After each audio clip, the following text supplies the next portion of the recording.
All right, well, I wanted to show you guys kind of a cool thing I did to my pole shed doors here. I actually made a little automatic garage door opener fit and able to open up both doors at the same time. So I'll show you here.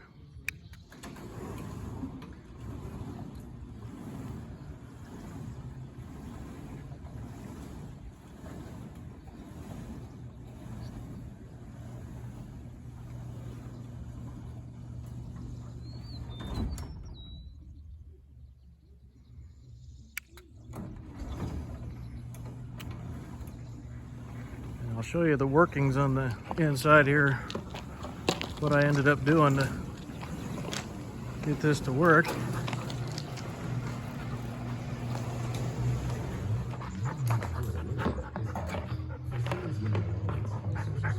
So the first thing I did, I took a couple pulleys.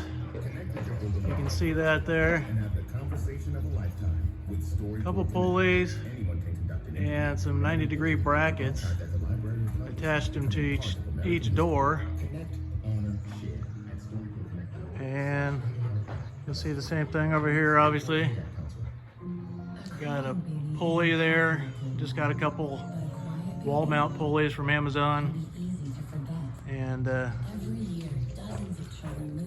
anyway, there's a better look there. And then all I did was I took just a regular garage door opener and just mounted I think it's a 2x6 across there, just between the two trusses. I'll back up here so you can see. And then I mounted another one over here between these trusses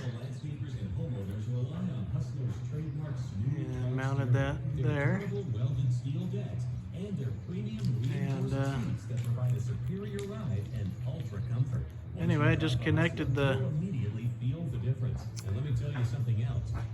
I connected a little extension piece there in the end of that 90-degree bracket that's mounted to the door there, and that linked right up to my garage door opener there. And these are 10-foot doors, so I got the 10-foot extension for the garage door opener, added that on there, which includes the chain and everything you need, of course. And anyway, just got a little made it a little easier. That way I can park the truck in the shed here, and got the automatic door opener. We got the eyes down at the bottom, the photo eyes, so they can sense anything in front of the doors, so they don't get squished.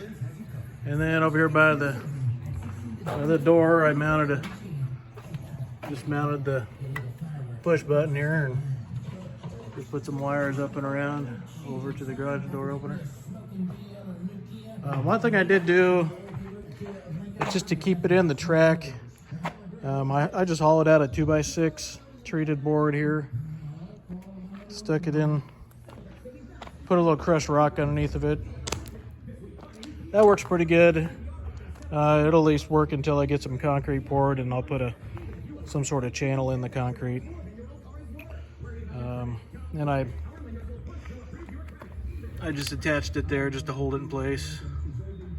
The other thing I did, I kind of I shaved these corners down a little bit so that when it comes over here and hits my center bracket, it won't get caught up, and it'll just kind of slide into place. So anyway, that's about it. If you have any questions, put them down below, and hope you enjoy the video and can do something like this yourself.